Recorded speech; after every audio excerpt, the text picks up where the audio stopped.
राधे राधे, जय श्री कृष्णा। आप सभी का हमारे यूट्यूब चैनल में बहुत बहुत स्वागत है।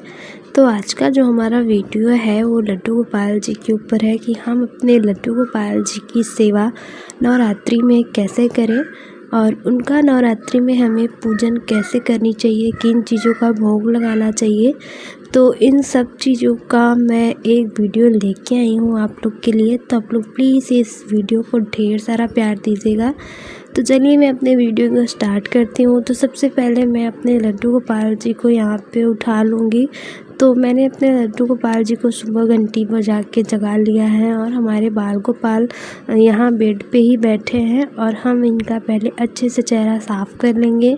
उसके बाद हम इन्हें पिलाएंगे शुद्ध जल। तो मैंने जल में तुलसी पत्ता ऐड किया है क्योंकि जो हमारे बाल गोपाल हैं वो तुलसी के पत्ता के बगैर कुछ भी नहीं खाते पीते हैं। तो यहाँ पे मैंने अपने लड्डू गोपाल जी को शुद्ध जल पिलाया है और इस टाइम हल्की हल्की सर्दियाँ हैं तो आप लड्डू गोपाल जी को हल्का गुनगुना पानी ही पिलाइए। तो यहाँ पे मैंने लड्डू गोपाल जी के स्नान की तैयारी की है। तो सबसे पहले मैं एक थाली ले लूँगी। अगर आपके पास पीतल की थाली हो तो आप पीतल की थाली ले सकते हैं। अगर आपके पास पीतल की थाली नहीं है तो आप एक स्टील की भी थाली या फिर प्लेट वगैरह ले सकते हैं। तो यहाँ पे मैंने स्टील का लिया है थाली और अब हम इसमें बना लेंगे स्वास्तिक। तो मैं यहाँ पे स्वास्तिक बना लूँगी। उसके बाद मैं अपने लड्डू गोपाल जी को यहाँ पे बैठा दूँगी और लड्डू गोपाल जी को स्नान कराने वाले थाली में आप 2 तुलसी पत्ता ज़रूर डालें, क्योंकि अगर आपके पास फूल वगैरह नहीं है तो आप 2 तुलसी पत्ता भी डाल सकते हैं। तो यहाँ पे मैंने 2 तुलसी पत्ता लिया है और अब हम अपने लड्डू गोपाल जी को स्नान कराएंगे। तो यहाँ पे मैंने अपने लड्डू गोपाल जी को बैठा दिया है और हम इनका वस्त्र निकाल लेंगे। और लड्डू गोपाल जी को आप जहाँ पे स्नान कराते हैं आप वहीं पे लड्डू गोपाल जी का वस्त्र निकालिए। तो मैंने यहाँ पे लड्डू गोपाल जी का वस्त्र निकाल लिया है और चलिए मैं अपने लड्डू गोपाल जी को स्नान कराती हूँ। तो सबसे पहले हम लड्डू गोपाल जी के हाथ पैर पे शुद्ध जल डालेंगे। तो मैं यहाँ पे हल्का गुनगुना पानी ही ली हूँ क्योंकि इस टाइम सर्दियों का टाइम है। तो आप हल्का गुनगुना पानी से ही लड्डू गोपाल जी को स्नान कराइए। उसके बाद मैं यहाँ पे ली हूँ दूध। तो मैंने यहाँ पे कच्चा दूध लिया है।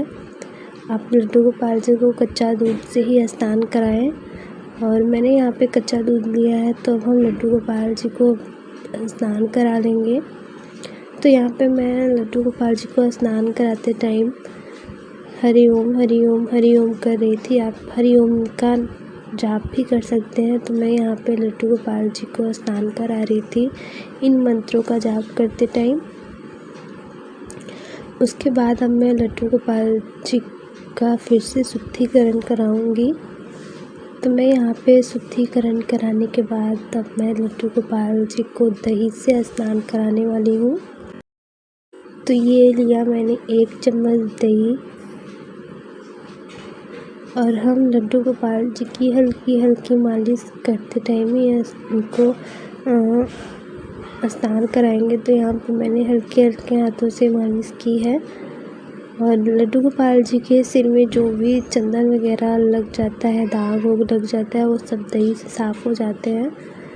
तो आप हल्के हल्के हाथों से ही मालिश करिए, ज़्यादा तेज़ से मत करिए। और यहाँ पे मैंने बहुत ही हल्के हल्के हाथों से लड्डू गोपाल जी की मालिश की है। और अब लड्डू गोपाल जी को थोड़ी थोड़ी दही और डालते हुए भी लड्डू गोपाल जी को अच्छे से स्नान कराइए। जो भी दाग धब्बे जो भी हो जाते हैं चंदन वगैरह से, सब हट जाते हैं दही से। तो यहाँ पे मैं थोड़ा थोड़ा दही डाल के लड्डू गोपाल जी को अच्छे से स्नान करा रही थी, अच्छे से इनकी मालिश कर रही थी।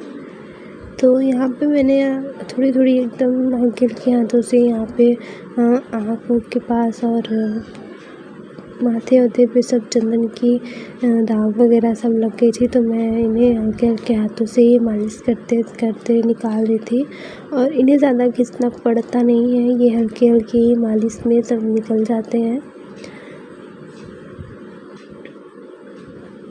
और फिर उसके बाद मैंने लिया यहाँ पे ये फुर्रा चीनी का भुर्रा। अगर जिसके पास भुर्रे नहीं है वो चीनी को थोड़ी दरदरी पीस के भी उनको ले सकते हैं। तो यहाँ पे मैंने लड्डू गोपाल जी को हल्का हल्का भुर्रा से भी स्नान कराया। भुर्रे से स्नान कराने से ऐसा क्या होता है कि जो हमारे लड्डू गोपाल है वो उनमें थोड़ी सी चमक आ जाती है और जो भी एक्स्ट्रा गंदा वगैरह सब रहता है सब निकल जाते हैं। तो मैं यहाँ पे लड्डू गोपाल जी को भुर्रा से थोड़ा थोड़ा रगड़ के हाथों से रगड़ रही थी। और लड्डू गोपाल को मुझे शहद से भी स्नान कराना था, पर शहद हमारे पास नहीं था, ख़त्म हो गया था।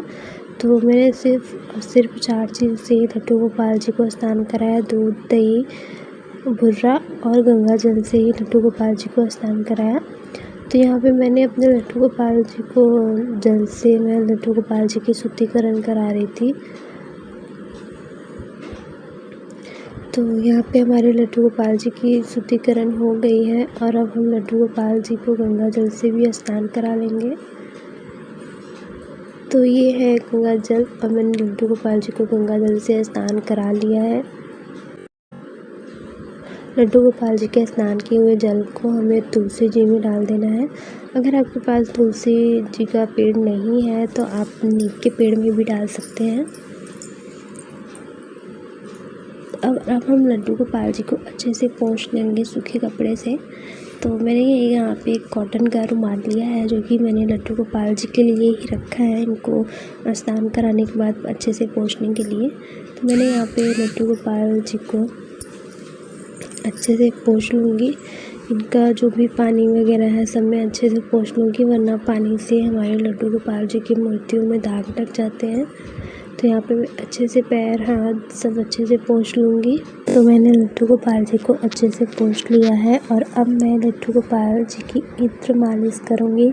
तो मैंने यहाँ पे लिया है इत्र। अब हम इसमें अच्छे से लड्डू गोपाल जी की मालिश कर लेंगे। तो यहाँ पे मैं लड्डू गोपाल जी के हाथ, पैर और पीठ वगैरह पे हल्के हल्के हाथों से मालिश कर रही थी। तो ये हमारे लड्डू गोपाल जी को बहुत ही पसंद है इत्र लगाना। तो यहाँ पे मैं लड्डू गोपाल जी को अच्छे से इत्र लगा दूँगी। तो चलिए अब हम अपने लड्डू गोपाल जी को वस्त्र पहना लेते हैं। तो मैं लड्डू गोपाल जी को आज गोल्डन कलर का वस्त्र पहनाने वाली हूँ और ये वस्त्र जो भी मैं अपने लड्डू गोपाल जी को पहनाती हूँ वो मैं अपने हाथों से ही बनाती हूँ। तो ये वस्त्र भी मैंने अपने हाथों से ही बनाया है लड्डू गोपाल जी के लिए। और अब हम लड्डू गोपाल जी को वस्त्र पहना दिए हैं। अब हम इनको लगाएंगे चंदन।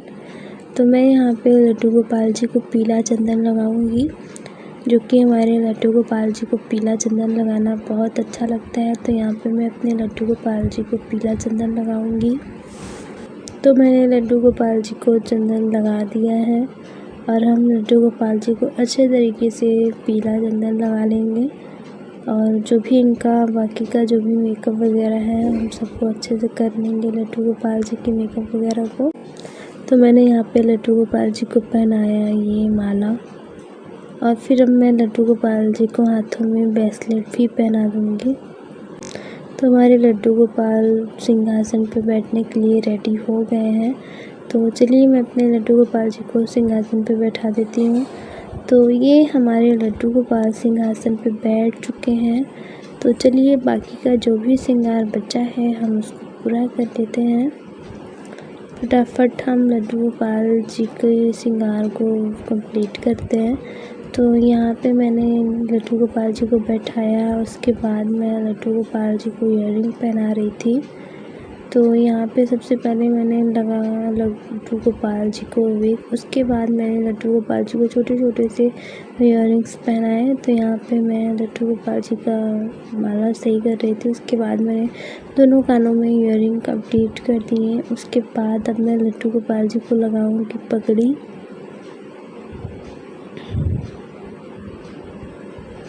तो मैंने यहाँ पे लड्डू गोपाल जी को पगड़ी लगा दिया है।